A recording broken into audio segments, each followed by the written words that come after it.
Elon Musk surpreendeu a lançar uma oferta sobre o Twitter. O BCE fez um anúncio relativamente aqui à retirada de alguns estímulos. Temos também arranque da época de resultados. Isto e muito mais no Market to Market desta semana. Fique desse lado.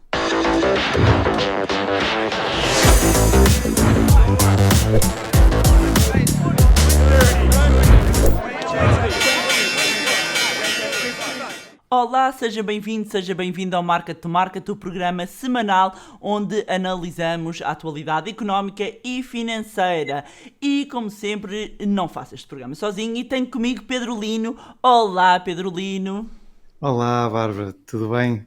Hoje estamos Tudo os dois, não bem? é? Temos o Mas nosso companheiro de férias. pois é, hoje estamos os dois. Não temos aqui o nosso Felipe, porque o nosso Felipe está em terras de Vera Cruz. Está no Brasil. Está no Brasil e aqui um beijinho ao Felipe, que por questões mesmo só técnicas não conseguiu entrar aqui em direto connosco, porque é algo que temos vindo aqui a partilhar, que apesar de tudo, nós os três procuramos sempre manter-nos aqui fiéis ao nosso programa, e agradecer a quem está desse lado a acompanhar. Então, não temos Filipe, mas estou eu aqui e o Pedro. E Pedro, que assuntos, estamos quentes aqui, tão quentes que Exato. minutos antes, segundos antes de estarmos aqui a entrar para o nosso programa, estão a acontecer coisas. Hoje houve duas novidades e vamos começar por Elon Musk. Elon Musk gosta de nos surpreender, não é verdade? E portanto achou que era a altura de comprar o Twitter. Isto depois de, nas últimas semanas, este tema tem andado quente. Porquê? Porque Elon Musk e tinha sido revelado que já detinha mais de 9% do Twitter. Depois foi anunciado que iria entrar no Conselho de Administração. Depois da final ele disse que não quer entrar no Conselho de Administração. E agora, passados uns dias, vem lançar uma oferta pública hostil. É que este é um ponto, não é verdade, Pedro? Sim, ele surpreendeu-nos há pouco mais de uns minutos, quando nos referiu que queria comprar, oferecia 54,20 dólares por título para comprar a totalidade do Twitter, porque ele acha que para preservar o free speech, a liberdade de discurso, que a empresa deve ser privada. E ele, as compras não são de agora, ele começou a comprar em janeiro, como estás a demonstrar nesse gráfico, nessa reta vertical a amarelo, foi quando ele começou a comprar e a ação andava à volta dos 35 dólares, ainda baixou um pouco e ele foi sempre comprando até que construiu uma posição de 9,1%. Houve também o convite para ele ir para a administração, depois provavelmente pensou melhor, achou que não, e hoje lançou a OPA. Provavelmente achou que não queria ir para a administração porque ou não concorda, isso pode ser um sinal que não concorda com a atual administração e com o rumo que a empresa está a tomar, e daí ter lançado a oferta. Mas o Twitter, convém perceber qual é o interesse do Twitter, porque o Twitter é a quinta maior rede social, atrás do Snapchat, Facebook, TikTok e o Instagram, mas tem 290 milhões de utilizadores ativos a nível mundial e espera-se que chegue aos 340 milhões de utilizadores. E é uma forma rápida de espalhar notícias, também é uma ferramenta de marketing e também social, porque permite o envio de mensagens, e é tão efetivo que, recordo quando foi o presidente Trump, ele só usava o Twitter nas suas comunicações, e mesmo Elon Musk anda muitas vezes a passar as suas mensagens via Twitter, ou seja, é uma ferramenta rápida, fácil de utilizar, e eu acho que nos últimos meses, até iniciou com Donald Trump, criticou bastante como é que a empresa se estava a posicionar, nomeadamente em termos de liberdade de imprensa e de restrições à utilização ou à publicação de algumas mensagens, e Elon Musk agora o que vem dizer é que ele acha que a empresa tem muito mais para dar. Aliás, no seu anúncio ele até diz que agora é que a empresa vai explotar, vai disparar, e ele acha que oferecendo $54 por ação é suficiente, aos 54,20.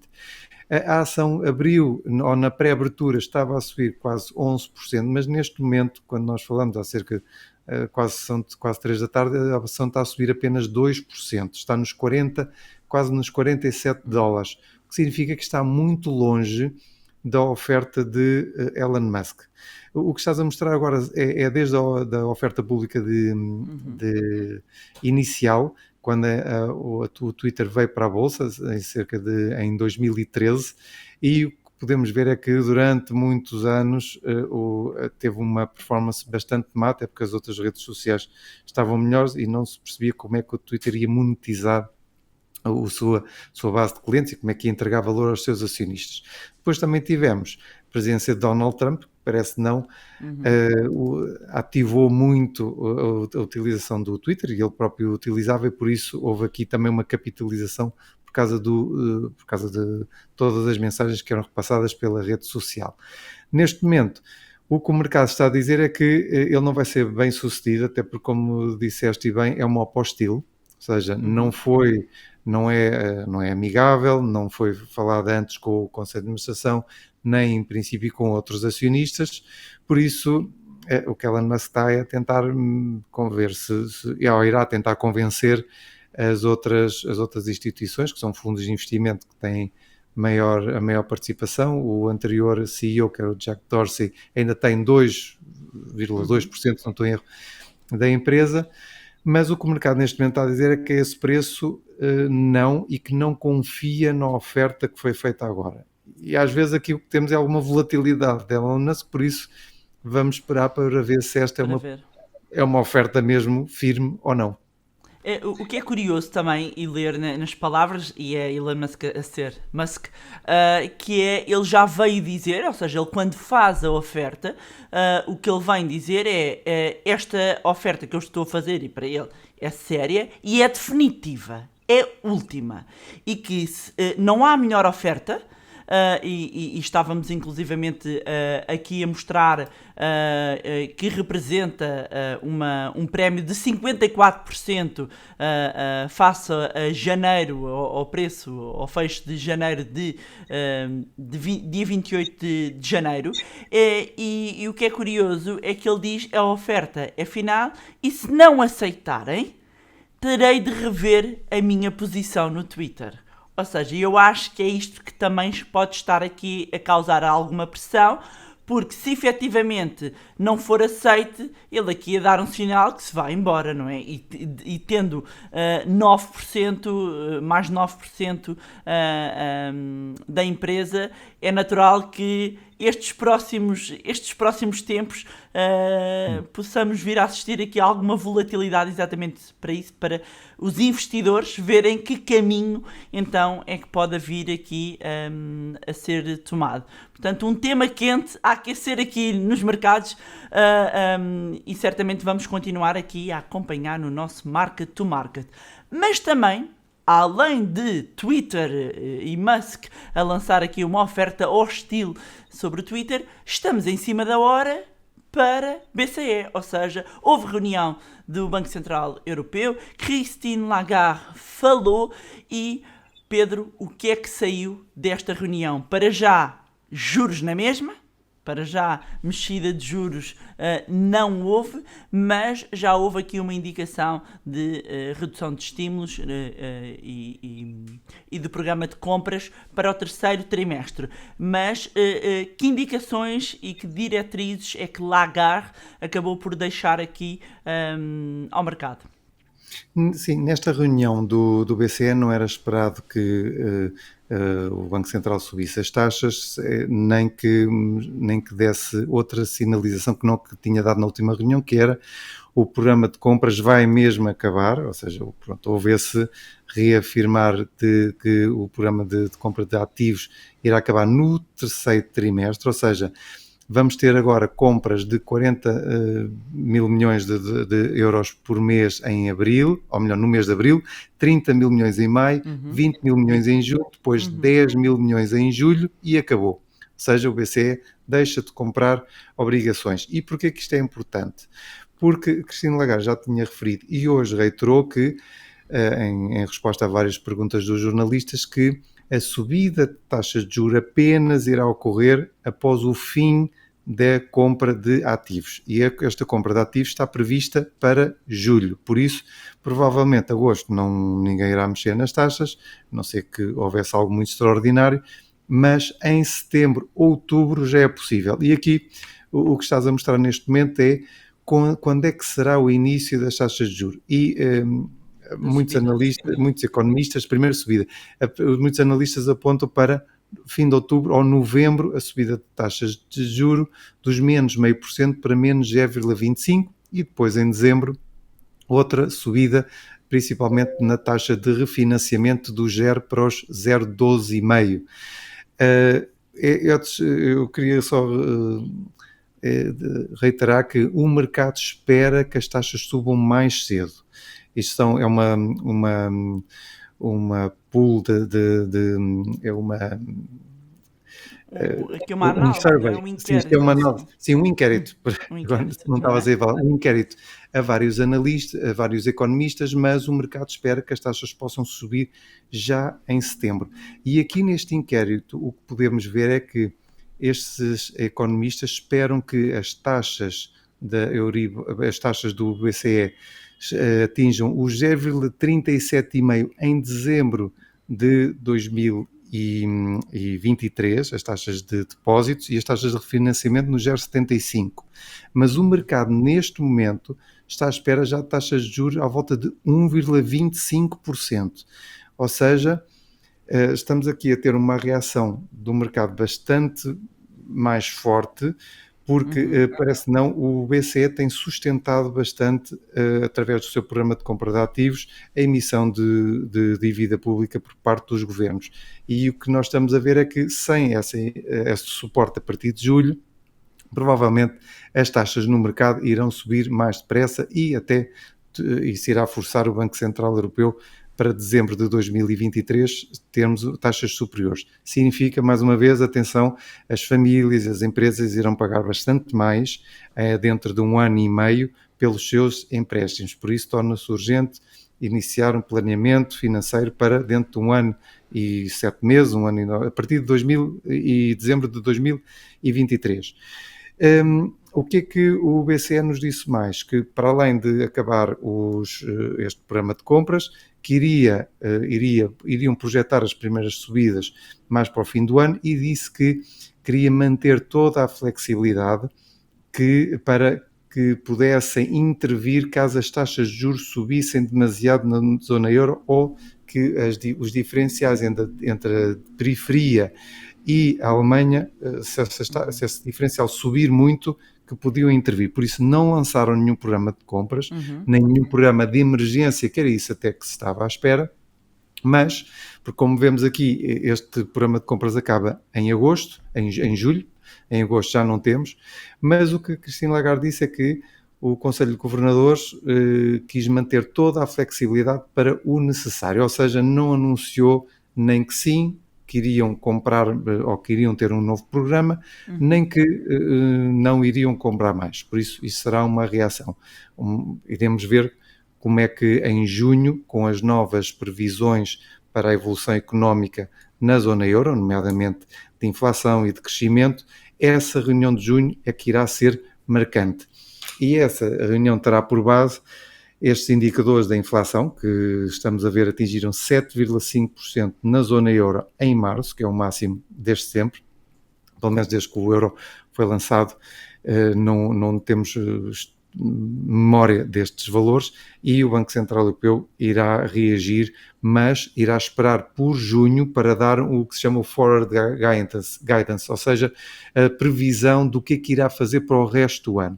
Por isso, neste momento, o que sabemos é que o programa de compras vai acabar, as taxas irão se agravar, não sabemos a velocidade, e só para junho.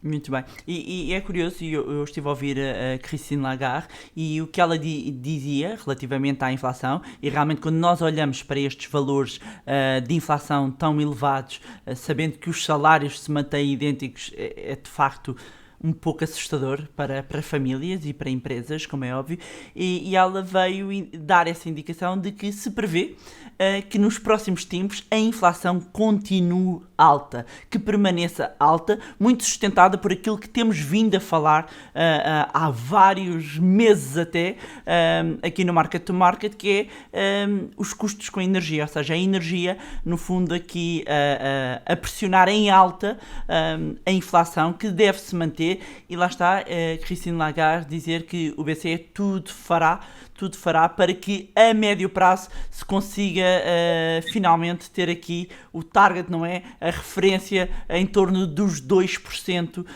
ter aqui a inflação controlada à volta desses valores. Além disso, e olhando, porque toda esta política monetária tem várias implicações, quando nós vamos olhar aqui para as obrigações e para a dívida soberana, que reações é que têm existido, Pedro? Bem, o que nós vemos é que a dívida soberana, quer da Alemanha, quer dos países periféricos, já tem incorporado uma subida substancial das taxas de juros. Este primeiro gráfico mostra-nos as taxas de juros a 10 anos das Bunds alemãs, das obrigações alemãs, e quando o ano passado, ainda em dezembro, estávamos a falar de taxas negativas de 0,20, ou seja, quem comprasse obrigações alemãs a 10 anos estava a perder 0,2% ao ano durante os próximos 10 anos, ou seja, 2%. Neste momento houve uma inversão completa e as taxas estão positivas, 0,8% ao ano nos próximos 10 anos, ou seja, mais de 1% de subida de taxas de juros em pouco mais de 3 meses e meio, o que é uma subida muito, muito significativa. E estamos a níveis quase de 2014. Mas também aqui o que começa a explotar os alertas de muitos analistas e até dentro do próprio Banco Central Europeu, por isso é que Christine Lagarde referiu a questão de manter a flexibilidade, é a subida dos juros da periferia, porque tal como os juros portugueses estão há 10 anos estão a atingir máximos de 2019, os da Itália, que já vão a cerca de 2,23, começam a ser preocupantes. E preocupantes porquê? Porque ainda o ano passado a Itália se conseguia financiar a 0,5%. Sabemos que a Itália é um país que tem uma dívida pública muito elevada, superior ainda à portuguesa, superior, neste momento 135% ou 140% do PIB, e qualquer custo, qualquer aumento substancial que divirja muito até do que são os outros países, vai colocar a zona euro sob pressão nos próximos anos, porque no fundo estamos a falar que uma economia europeia que não vai crescer ou que cresce pouco, que agora está a enfrentar uma guerra, está a enfrentar um aumento de custos de produção, o aumento de custos de energia, ou seja, a população europeia irá empobrecer. Se não tivermos crescimento e se os custos com o financiamento subirem, nestes países mais endividados vamos ter um problema que se irá colocar, e provavelmente iremos falar dentro de uns meses, que é a questão de, mais uma vez, vamos voltar à crise das dívidas de 2012, que é, estes países não podem ter um diferencial tão grande, porque caso contrário, aí sim a zona euro pode estar outra vez em perigo. E Christine Lagarde o que disse é que alertou que os próximos meses vão ser marcados por forte incerteza, tendo em conta a guerra, tendo em conta esta subida de aumento de preços, e não é... e isso teve uma consequência imediata, que foi o euro-dólar. O euro começou a baixar contra todas as moedas e está neste momento a atingir o mínimo também dos últimos anos, o que significa que até em poder de compra relativamente aos outros países, os europeus estão a perder, e demonstra o quanto esta guerra irá afetar-nos como povo. E passando para o outro lado do Atlântico, ou seja, para os Estados Unidos, quando nós olhamos para juros também, como é que está a economia norte-americana neste momento em termos da sua política de juros? Bem, os Estados Unidos são sempre mais rápidos a reagir, e a economia é muito mais flexível, e o que nós temos vindo a assistir é uma Reserva Federal muito mais proativa, também porque o pode, e prevê-se já subir as taxas de juros de 0,5%, pelo menos nas duas próximas reuniões. E a consequência foi, à medida que o discurso foi mudando, foi que as obrigações a 2 anos, que é o que vemos neste momento representadas, se em setembro do ano passado rondavam os 0,3%, ora esta semana, no início da semana, atingiram os 2,5%. Ou seja, os juros nos Estados Unidos subiram em cerca de pouco mais de 6 meses, 2,3%, o que é muito, que é substancial e irá ter impactos substanciais. Ou seja, as taxas de juro a 2 anos e as taxas que estão refletidas nas obrigações, o que nos estão a dizer é que foi incorporado, todas estas perspectivas de subida de juro até 2023 foram incorporadas este ano. Aliás, este ano é o pior início de ano para as obrigações americanas desde 1973. Há 49 anos que não víamos uma queda tão grande. Para quem comprou ativos seguros, que são as obrigações americanas, neste ano, em 3 meses e meio, está a perder 8 ou 8,5%, depende da duração, o que é assustador, porque são obrigações. Mas isto, reparem, quem guardar até à maturidade vai receber o dinheiro todo, e por isso é que neste momento até começa a ser uma oportunidade interessante comprar obrigações, porque elas baixaram substancialmente, e daí já começarem a surgir opiniões, será que atingimos o pico dos juros nos Estados Unidos? Porquê?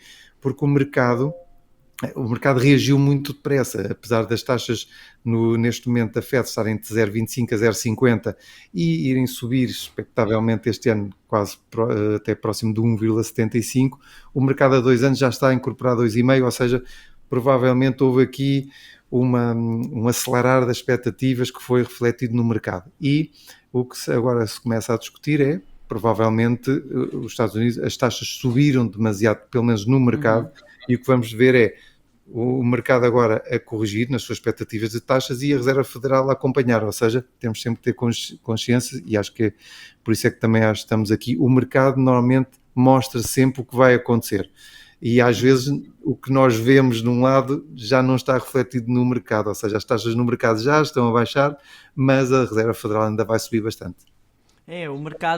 Os mercados tendem a antecipar os movimentos da economia, por isso é que normalmente é esta decalagem, não é? Esta descolagem entre o que está a acontecer na economia real muitas vezes e o mercado, que tende a descontar os efeitos mais rapidamente. E temos o quê? Temos aqui mais novidades nesta semana, que é o arranque da earning season. Começa a época de apresentação de resultados com as financeiras a darem o pontapé de saída nos Estados Unidos. E do que é conhecido, Pedro, como é que têm estado a sair os resultados? Bem, os resultados começaram com o pé esquerdo, muito embora não tenham sido muito desapontantes, mas o JP Morgan dos grandes bancos foi o primeiro a dar a pontapé de saída. As receitas até foram acima do estimado, foram cerca de 3,4 mil milhões de dólares, quando se esperava 29,8, por isso as receitas foram esperadas, e os resultados por ação, à primeira vista, também foram superiores ao esperado, foram 3,74 dólares por ação contra 3 dólares. Qual é o problema? E aqui é que temos que perceber e ler os balanços e ler bem os comunicados. É que dos 3,74 dólares houve 56 cêntimos por ação, ou seja, quase 20% dos resultados, que foi devido à libertação de reservas. Ou seja, a economia comportou-se melhor do que esperado, não houve necessidade de tantas provisões, ou não houve tantos incumprimentos, e o banco conseguiu libertar reservas. E depois também, cerca de 16 ou 19 cêntimos foi devido a um crédito fiscal. Ou seja, retirando estes fatores extraordinários, o que é facto é que o banco teve resultados em linha com o esperado, o que neste momento já não é suficiente para satisfazer os investidores, e que não é suficiente para satisfazer por uma questão da incerteza que Jamie Dimon, na sua conferência de imprensa, também transmitiu, que é, perante uma inflação galopante nos Estados Unidos, perante o aumento do preço da energia e perante uma guerra na Ucrânia, a qual também já custou este primeiro trimestre 500 milhões de dólares, ou 512 milhões de dólares ao JP Morgan, perante esta incerteza, o CEO referiu que realmente nem ele, na gestão do banco, consegue dar prognósticos fidedignos. E depois vamos ter um impacto também no mercado financeiro, que é, à medida que temos mais incerteza, aquela parte de trading, de compra e venda de ações que dava também dinheiro ao banco, provavelmente no segundo trimestre vai abrandar substancialmente. O primeiro trimestre, a parte das obrigações, a componente das obrigações já baixou cerca de 20%, ou seja, as receitas nesse segmento baixaram 20%, foram compensadas pela volatilidade de fevereiro e pelas transações em fevereiro e início de março, mas as perspectivas, e mais uma vez estes, mais do que os resultados, o que interessa é o que é que as empresas prevêem para o futuro. E a previsão é que, perante esta incerteza e não se percebe quanto é que, qual vai ser o impacto desta guerra, as empresas, e neste caso o CEO da JP Morgan, o que referiu é que não consegue também, acha que há muita incerteza no mercado. E por isso as ações reagiram em baixa e baixaram cerca de 4%. Eu também queria referir que, pela primeira vez desde o segundo trimestre de 2020, esta época de resultados, ou nesta época de resultados, os analistas já estimam uma redução dos ganhos por ação em cerca de 1%. É expectável que, se a economia americana continuar a demonstrar capacidade de criação de emprego e de crescimento económico, que a partir do segundo trimestre e terceiro trimestre, ou quarto trimestre, que as margens e os resultados voltem a subir. Mas há aqui um trimestre, porque não se percebe bem, não sabe qual vai ser o desfecho da guerra na Ucrânia, nem se sabe bem quais são as consequências e as implicações na economia mundial e nesta desglobalização que estamos a ter. Por agora, esta incerteza mantém-se nos mercados. Mesmo assim, o que nós vemos é que os índices americanos e mesmo os índices das ações após este choque inicial estão-se a aguentar muito bem, e porque existe essa perspectiva para o terceiro e quarto trimestre da economia mundial recuperar novamente. E iremos certamente continuar aqui a acompanhar nas próximas semanas os resultados de várias empresas. Agora é tempo do nosso ativo em destaque.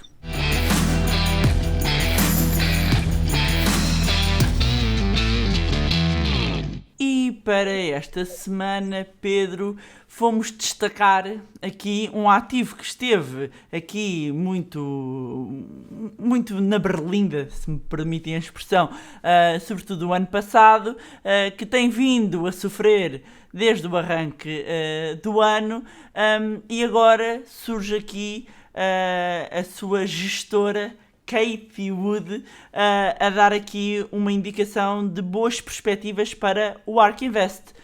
Se calhar começar por explicar quem é Cathie Wood e o que é o ARK Invest, não é?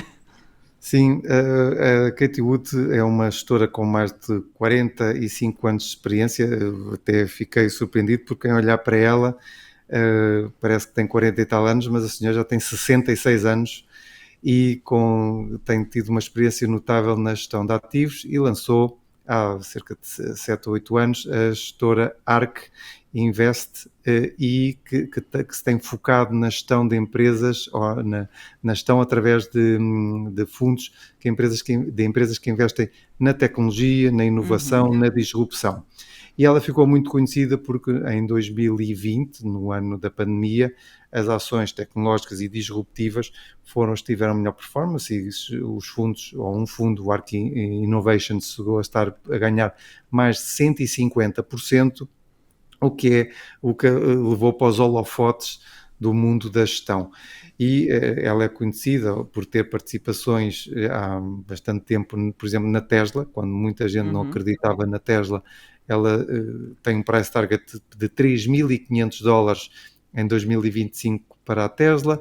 Tem entre as maiores posições a Teladoc, que é uma empresa de telemedicina, a Zoom, que utilizamos muitas vezes para as videoconferências, a Roku, Coinbase, pagamentos, que é Block, empresa de pagamentos, etc. Ou seja, ela foca-se muito no que são empresas disruptivas, que podem trazer algo novo à sociedade, e que ela acha que nos próximos anos que vamos ter uma uma disrupção na sociedade. Aliás, nós às vezes, e eu também defendo que a única forma de nós combatermos a inflação e de automatizarmos processos é revolucionar algumas indústrias, e eu acho que também vamos ter aqui grandes alterações nos próximos 4, 5 anos em termos tecnológicos. Por exemplo, a forma como a medicina, como utilizamos e como podemos fazer uso da medicina, o research envolto nessas matérias e tudo o que vai existir no que respeita a tratamento, seja de cancros ou de outros similares. Mas esta gestora, o que é que ela nos veio dizer na apresentação? Até porque ela este ano está a perder cerca de 45%. É um ano muito mau para a tecnologia e para as empresas disruptivas, todos estamos a sofrer com isto, mas ela efetivamente está praticamente deixou os ganhos todos, ou ainda tem ganhos desde o início, tem bastante ganhos substanciais desde que lançou os fundos, mas grande parte deles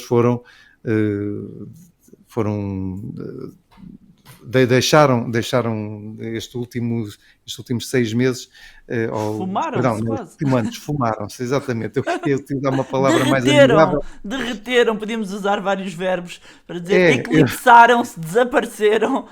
estava a ver se arranjava um verbo mais comedido, mas é verdade, esfumaram-se. Mas o que é facto é que o futuro vai ser inovação. Agora, muitas vezes há que escolher as empresas corretas, e ela no portfólio tem empresas que desvalorizaram 70%, 80%, mas uma que está a suportar bastante bem ainda continua a ser a Tesla. E o que é que ela nos diz? Diz que dos 12 analistas que tem uma equipa de research muito boa, que se focam em empresas que não estão nos índices, ou seja, são empresas que acha que são disruptivas, com exceção da Tesla, mas normalmente ela foca-se em empresas que ainda estão na sua fase de crescimento.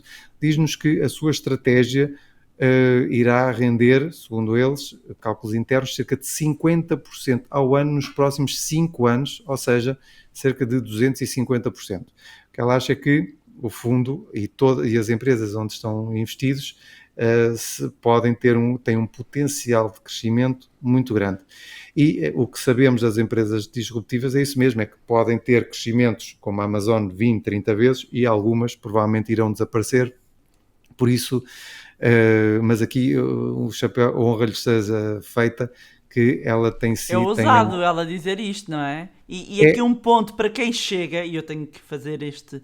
Para começar, o disclaimer sempre temos que fazer, não é? Que nada do que aqui dizemos constitui qualquer tipo de recomendação de investimento, e que apenas prestamos aqui informação que consideramos ser útil num enquadrada enquanto educação e literacia financeira, para que as pessoas tomem melhores decisões sobre a sua vida financeira.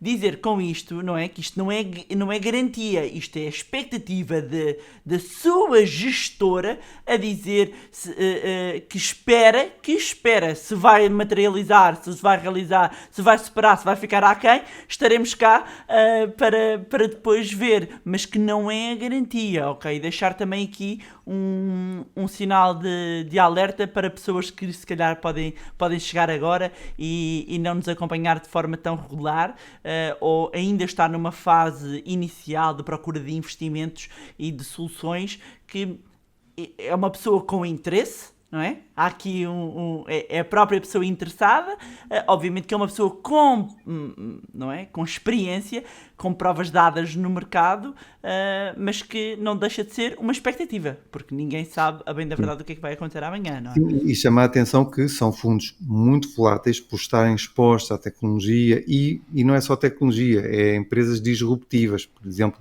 se falarmos nas grandes empresas tecnológicas, elas têm vindo a subir, mas têm uma volatilidade menor. Estas empresas onde a ARK Invest e o ARK Innovation estão investidos, e onde a Katie Wood investe e procura, são, por ser disruptivas, lá está, podem correr muito bem ou muito mal. Como também referi, ela tem empresas que já desvalorizaram 80%.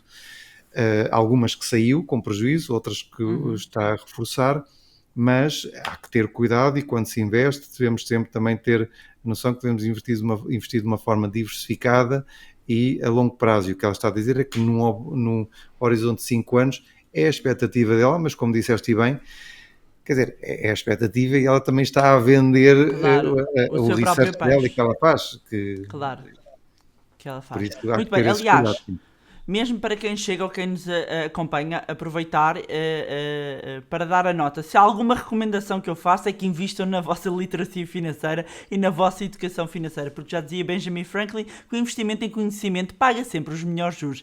E por causa disso, quero deixar-lhe aqui um convite para saber mais sobre o nosso programa Investidor em Ação, a maior aula de educação financeira e finanças pessoais que vai acontecer em Portugal no próximo dia 30 de Abril, onde vamos estar a partilhar conhecimento sobre ETFs, sobre PPRs, sobre criptomoedas, sobre imobiliário, sobre empreendedorismo e muito mais, com vários oradores num dia de imersão único e cujo link vou deixar aqui na descrição, ou também é fácil, Investidor em Ação, mas sem a cedilha e sem o til.pt, investidoremação.pt. E agora é tempo de irmos para o nosso consultório.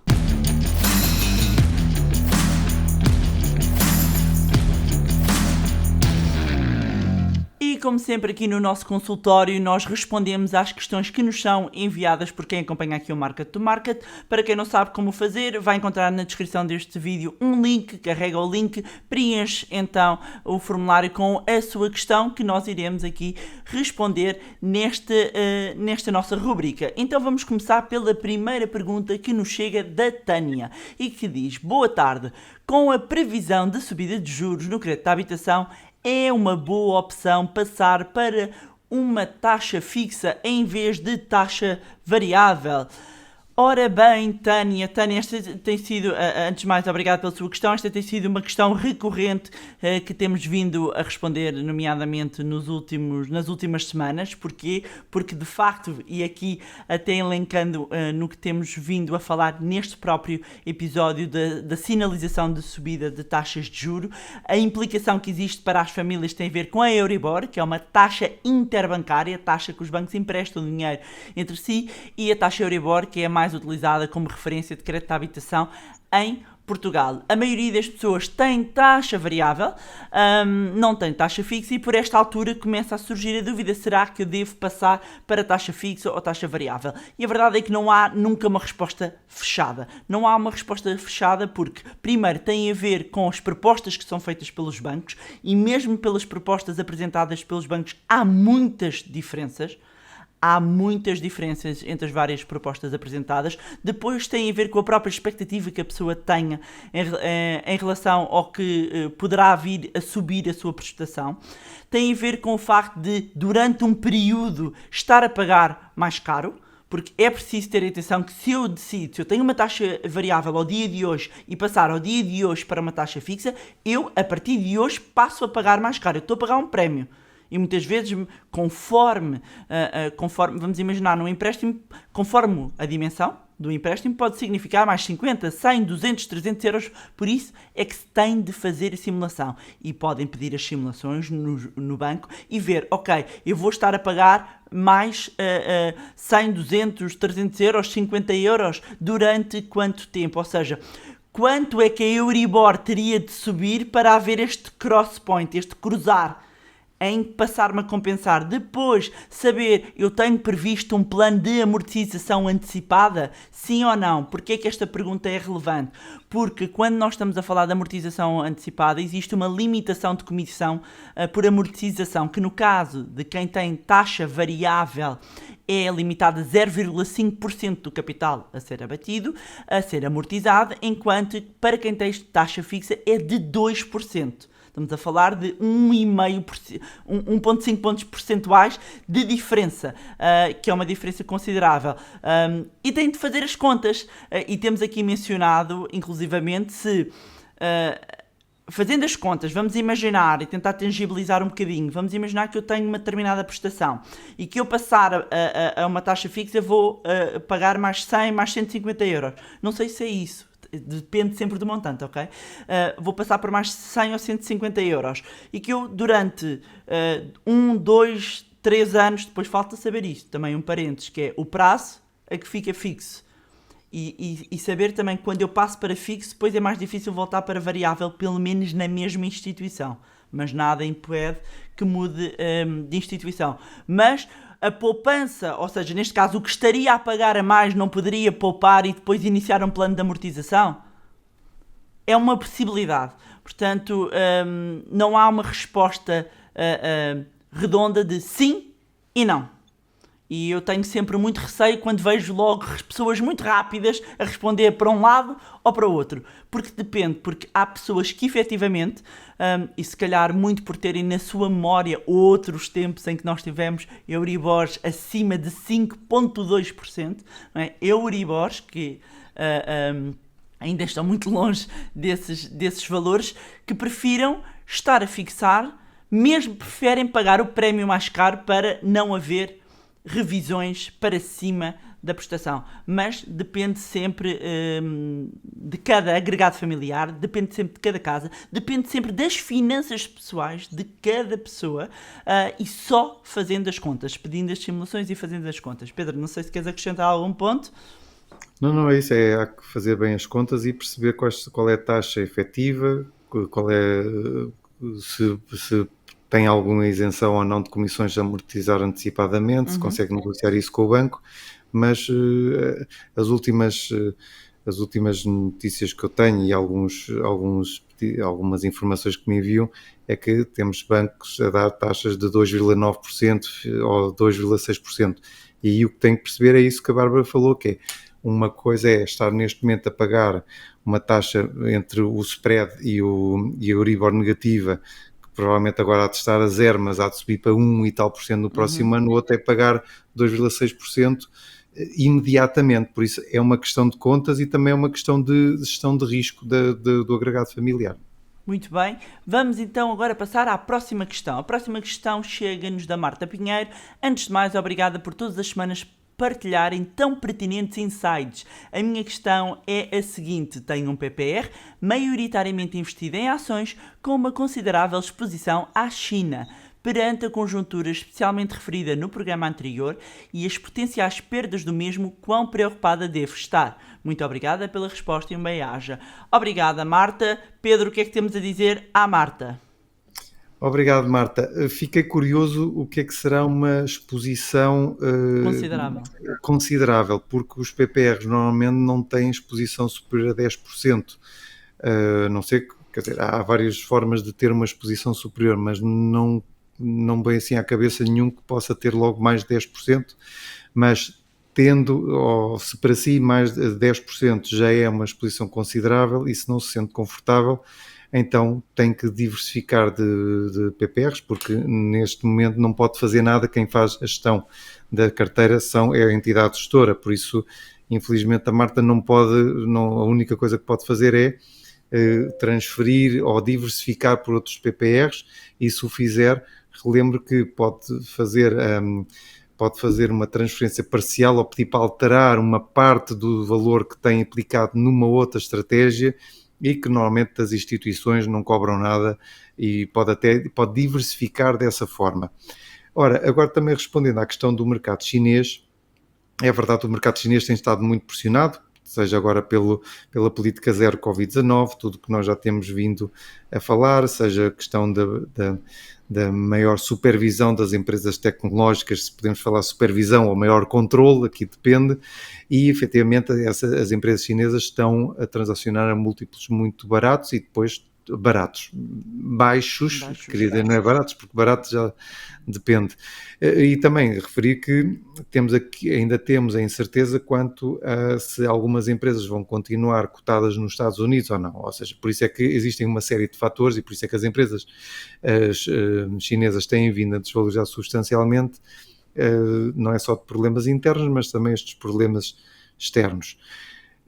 Eu diria que a situação está mais estável, porque já houve desvalorizações tão grandes e o mercado chinês, o próprio governo dá sinais de tentar apoiar o mercado de ações chinesas. Espera-se também que amanhã o Banco Central chinês baixe as taxas de juros em cerca de 0,1%, não é muito, mas é uma sinalização para suportar os custos do confinamento, que neste momento são mais de 300 milhões de pessoas em confinamento por causa da Covid-19, e aqui no fundo o mercado chinês começa a ter algum suporte. Agora, Se a Marta não se sente muito confortável com o nível de concentração, o meu conselho é entrar em contato com o banco ou com a entidade gestora e perguntar se tem outro PPR. E porquê que eu digo outro? Que é já que está debaixo, já que tem os benefícios fiscais do PPR, à entrada e à saída, transfira uma parte da aplicação que tem para o outro PPR e assim continua a beneficiar do histórico que já tem. Muito bem. E, como sempre, então, relembrar que quem quiser pode deixar então a sua questão que nós iremos responder no consultório. Pedro, por esta semana já temos os assuntos tratados, haveriam mais, mas é impossível sempre tratarmos de todos os assuntos, mas aqueles Sim. que são mais relevantes. Agradecer-te aqui a disponibilidade e ver se para a semana já estamos a 3 aqui com o nosso Filipe a vir então lá do Brasil. Até para a semana. Até para a semana e boa Páscoa. Boa Páscoa.